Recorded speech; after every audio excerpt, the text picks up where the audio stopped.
Stap 1 gaan we ons haar beschermen tegen de hitte.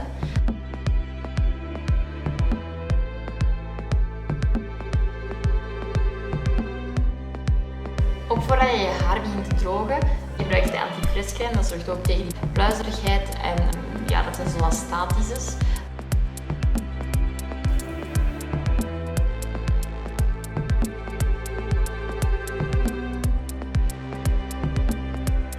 Over naar de laatste stap. Dat is dus de finish. Dat is met de Forming Spray. Eigenlijk een nieuw gamma. We hebben ze 4 opties, dus volume, trade, curls en texture. Aangezien ik zelf krullen heb, maak ik mijn haar al graag in stijl.